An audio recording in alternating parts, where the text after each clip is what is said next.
자동화가 가지 않는다는 얘기는 아니고요. 자동화는 가긴 가겠죠. 근데 지금 쿠팡 내부적으로 분석한 거는 뭐 자꾸 이런 얘기 그렇겠지만 자동화를 한 70에서 80% 이상도 실험적으로 해보기도 하고, 그거는 뭐 쿠팡뿐이 아니라 많은 기업들이 자동화에 대해 가지고 테스트를 많이 해봅니다. 파일럿 테스트를. 네. 근데 자동화가 아이러니한 거는 자동화율이 올라가면 올라갈수록 인계점까지 어느 수준까지는 실제로 효율이 나오다가 그 이상 넘어가는 순간부터는 오히려 사람이 하는 것보다 느린 경우도 많이 발생을 합니다. 네.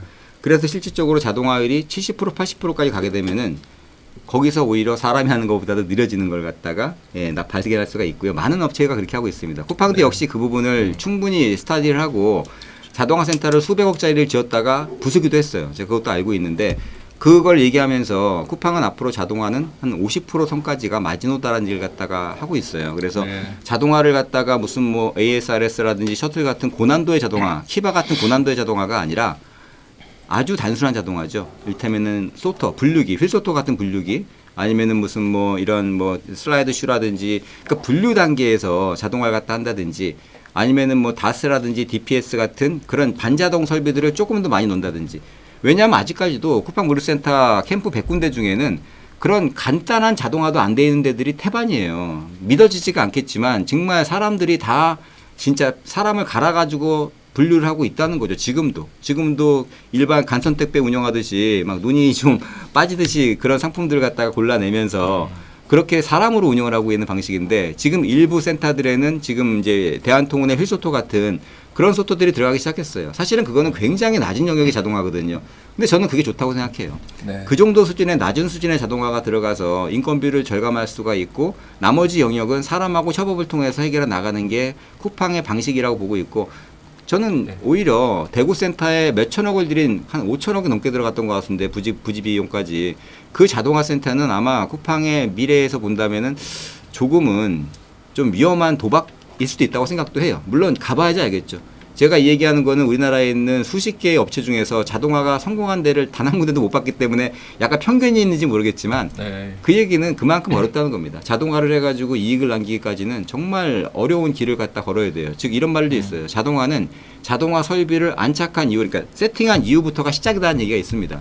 그때 이후로부터 몇 년간을 갈아 넣으면서 피드백을 하고 커스터마이징을 하고 공정을 관리해야지만이 비로소 그 자동화 효율이 나오는 부분인데, 쿠팡이 지금 자동화가 들어간 부분들은 이제 시작이라고 봐요. 그래서 향후 몇 년 동안은 자동화 효율이 안 나오는 부분이 왜 안 나오는지 쿠팡 스타일로 분석을 하고 거기에 사람과 자동화를 적절히 융합도 시키고, 저는 쿠팡은 가능할 거라고 봐요. 다른 기업보다도 쿠팡은 그런 부분들은 굉장히 잘 되어 있습니다. 그래서 시스템 분석한다거나 프로세스 분석하는 팀 몇백 명이 있기도 하고, 그래서 지금 당장은 아니지만, 지금 당장은 자동화가 쿠팡의 발목을 잡을 수도 있지만 향후 몇 년 뒤에는 자동화가 이제는 어느 정도까지 쿠팡이 또 다른 기준을 만들어 주기를 내심 바라고 있습니다. 전 세계 진짜 과밀된 나라가 우리나라입니다. 수도권에 뭐 인구도 많이 살지만요. 한번 우리가 이제 서울, 경기도, 인천은 새벽 배송이 다 돼 있습니다. 근데 한번 이런 거 보시죠. 강원도 광역 거점이죠. 원주하고 도심은 되지만 나머지 새벽 배송이 진행 안 되고 있거든요. 자, 물류는 이런 겁니다. 고객이 주문을 받아서 주문받은 걸 갖다가 회전율 싸움에다 빨리빨리 오더를 갖다가 처리하는 게 중요한데요. 지금 쿠팡 입장에서는 제가 한번 쿠팡도 10여 년 봐오면서 그런 것 같아요. 자, 7조 원 이상을 들이면서 전국의 네트워크망은 다 깔았습니다. 자, 포인트 전국 인프라는 확대해 놨어요. 고객이 지금 주문만 들어오면 이제 기본적인 이 네트워크는 다 됩니다. 그럼 이제 네트워크를 가장 만들 때 보면 물리현장도 그렇고 네트워크를 갖다가 안정화시키는 게 너무 중요해요. 물량의 파동이라든가 그 다음에 라스트 마일 배송까지 링크 시키면서 가는 거, 그 단계도 지금 저기 안정화시키는 이제 시행착오를 계속 거점별로 지금 하고 있습니다. 여기서 이제 올해 쿠팡의 목표는 매출도 올리지만 수익 구조를 갖다가 지금 향상시키는 거거든요. 그럼 저는 이제 물량이라든가 비용 구조 이 부분 항상 마 교수님이 강조한 게 뭐냐면, 인력이 많이 들어가면 그만큼 다 서비스를 하겠죠. 그렇지만은 광역 거점은 서비스가 안 되니까 리드 타임이 길어지는 거고요. 여기서 이제 비용 구조를 갖다 어떻게 뭐 차량 한 대마다 몇 개를 핸들링해 갖고 이런 게 지금 비용 구조 최적화 시켜야 되거든요. 이 부분을 만들고 나서 쿠팡에 지금 그는 와우현 늘어난 것도 매출이지만은 물류 현장의 지금 수익성 개선이 큰 과제입니다. 그래서 질문 주신 것 중에 쿠팡의 물류가 다 베스트가 아닙니다. 거점에 따라 지역에 따라 돈이 많이 들어간 곳 있지 않습니까? 그 부분을 내부적으로도 계속 지금 방법론 찾지 않을까 그렇게 좀 보고 있네요. 네.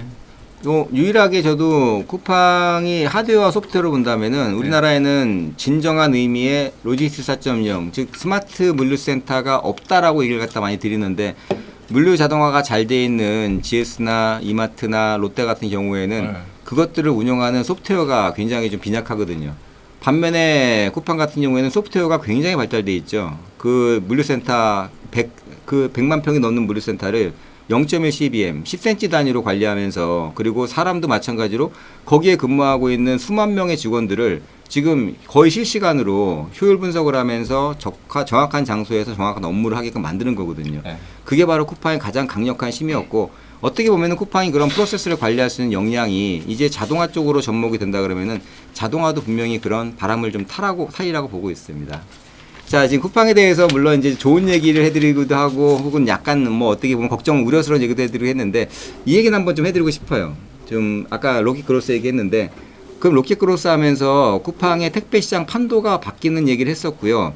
그리고 나서 그럼 과연 지금 우리나라 택배사들은 어떤 식으로 지금 대처를 해야 될까? 혹은 과연 대처할 수 있을까? 자료 잠깐 보면은 CJ 대한통운 연도별 그 물동량 증가가 나오는데 자, 연도별 증가함을 보시면은 물론 CJ가 전략적으로 물량을 좀 줄여 나가는 부분도 있을 겁니다. 그 얘기는 뭐냐면은 뭐 마켓시어가 50%가 넘어가면은 독과점 우려가 있기 때문에 그게 이제 48%, 47%, 46% 떨어뜨려 나오는 것도 있긴 있지만 기본적으로는 물량 자체가 좀 줄어들고 있다는 거죠. 택배가 정체가 되고 있고 2021년도에 집화 물량으로 본다면은 대한통운이 17억 5천만 개를 집화를 했었습니다. 근데 지금 2022년도에는 16억 5천만 개로 거의 1억 개가 줄어들었거든요. 집화가 줄어들었다는 거는 똑같은 얘기죠. 택배가 줄어든다는 얘기죠. 그 수량만큼 어디론가 간다는 건데 이게 2등 사업자, 3등 사업자로 갈까라고 보면 그렇지 않더라고요. 2등 사업자, 3등 사업자인 한진이나 롯데 물량은 그대로 가고 있어요. 뭐 연간 뭐 한 5억 5천, 6억만 개, 6억 개를 갖다 가고 있는데 기타 물량으로 빠지고 있습니다. 기타 물량으로. 기타라는 게 물론 뭐 여러 가지 업체들이 있겠죠. 거기에는 뭐 경동택배나 뭐 여러 가지 이런 일반 특수, 천일이라든지 이런 업체들도 있지만 사실은 굉장히 미미한 부분이고 이 물량은 저는 궁극적으로는 이커머스 업체들이 직접 배송하는 그 물량이 늘어나면서 자연스럽게 빠지는 물량이 굉장히 큰 역할도 하고 있다고 보고 있거든요. 아까 얘기드렸던 로켓크로스 같은 경우도 택배로는 잡히지는 않았지만 제로섬 게임에서 택배로 잡히지 않은 게 그쪽으로 1억 개가 빠져나간다 그러면은 이 기본적으로는 이 택배 시장에 있는 이 40억 개의 택배에서 1억 개가 빠져나가는데 여기에는 못으로 안 잡힐 수도 있겠죠 또. 앞으로는 더 그게 가파르게 나올 수도 있는 거고요. 그래서 로켓크로스가 왜 위험한가 택배사들한테 로켓크로스는 집화를 하지 않거든요. 집화를 하긴 하지만 일반적인 집화가 아니라는 거죠. 이미 집화가 돼 있는 상태라는 거죠. 그 물류센터 안에 만약에 로켓크로스 판매자들이 물건을 뭐 내가 한 1,000억, 2,000억어치 넣어놓고 있다.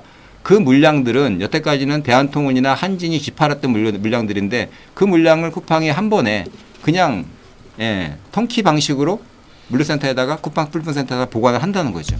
그러면은 결과적으로는 이 기존에는 대한통운이나 한진에서 집화를 해서 가져오던 물량 자체가 쿠팡 물류센터에 아예 잠겨버리게 되고 그 업체 자체가 쿠팡 업체로 빠져나간다는 얘기가 되는 거거든요.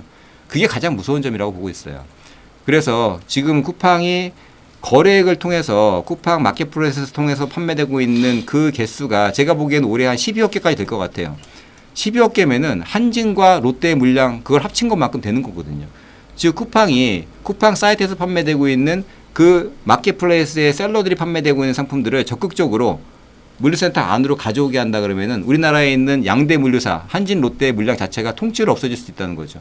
여태까지는 한진과 롯데, 대한통운에서 택배를 맡았던 그 상품들을 쿠팡이 직접적으로 배송할 수 있게 하는 가장 강력한 힘이 바로 로켓크로스거든요. 몇 번 말씀을 드렸지만 그렇게 될 수밖에 없는 게 로켓크로스로 하지 않으면은 쿠팡에서 판매가 되지 않으니까요. 로켓크로스라고 신청을 해야지만이 쿠팡 사이트에서 검색이 되고 로켓크로스 배지를 달아야지만이 제트배송이라고 나오고 당일 배송, 일기 배송이 보여지기 때문에 쿠팡 사이트에서 똑같이 판매한다고 하더라도 여태까지는 마켓플레이스에서 아이템 위너라고 불리는 그냥 가격만 싸면은 내가 많이 팔 수 있었지만 이제는 가격이 아무리 싸도 로켓크로스가 아닌 상품들은 쿠팡에서 노출할 수가 없는 그런 환경이 온다는 거죠. 그게 아마존하고 똑같은 바이박스하고 똑같다는 얘기를 갖다 드렸던 거고요.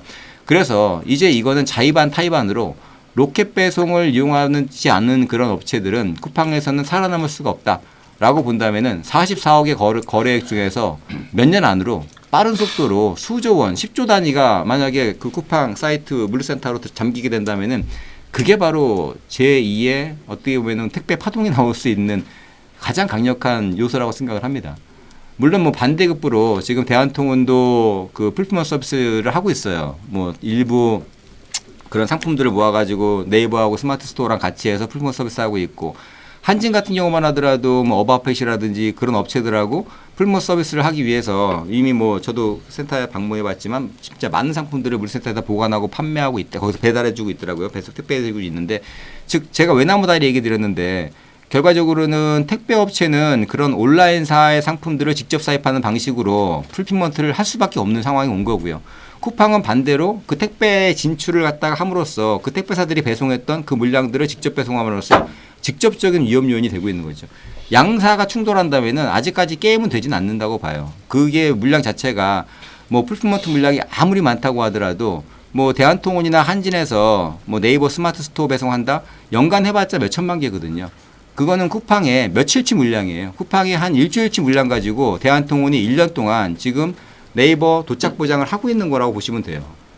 그렇기 때문에 아직까지는 그 대한통운, 네이버, 대한통운이나 한진이나 롯데택배가 우리 1년에 몇 천만 개 하고 있어요.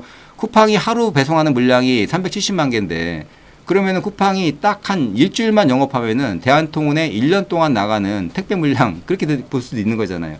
그러니까 아직까지는 절대적인 수량으로 본다면은 그 택배 업체가 하고자 하고 있는, 지금 가고 있는 이 풀피먼트 사업은 굉장히 지금 베이비 스텝일 뿐이고, 그거를 어떤 방식으로는 차별화해서 확대하고 또 수익을 내지 못한다 그러면은, 왜냐하면 많은 비용이 들어가기 때문에 아마 지금 꽤 적자가 날 수밖에 없는 구조로 갈 겁니다. 풀피먼트를 갖다 가게 된다는 게. 그렇기 때문에 거기에 대한 뭔가 새로운 방식의 접근이 없이 쿠팡하고 정면 충돌한다, 똑같은 상품으로 똑같은 서비스 하겠다, 이런 방식으로는 조금 어렵지 않을까. 그래서 한진같이 뭐 우리는 뭐 어바웃펫이라고 불리는 이런 그 애완용품 전문을 대상으로 해서 특별한 택배를 갖다가 한다든지, 물론 그것도 규모가 작기 때문에 당장은 좀 어려운 부분이 있지만 여러 가지 그런 차별화된 정책을 하면서 풀프먼트 서비스를 이어나갈 때 그때 양쪽에서 뭔가의 또 다른 또 관전 포인트가 생기지 않을까, 그렇게 생각을 하고 있고요. 지금은 쿠팡에 과연 올해 끝났을 때, 하반기가 끝났을 때 로켓크로스로 들어온 상품이 얼마인지, 거기에 따라서 아마 제 예측으로는 내년도 올해 끝나고 나면 올해 마감을 하고 내년도 택배 시장 분석을 했을 때 아마 생각보다는 굉장히 조금 의외의 결과가 나올 수도 있을 것 같다. 우리 여태까지 30년 동안 우리가 봐왔던 그 모습이 아닌 새로운 구도가 나올 수도 있을 것 같다는 생각도 해봅니다.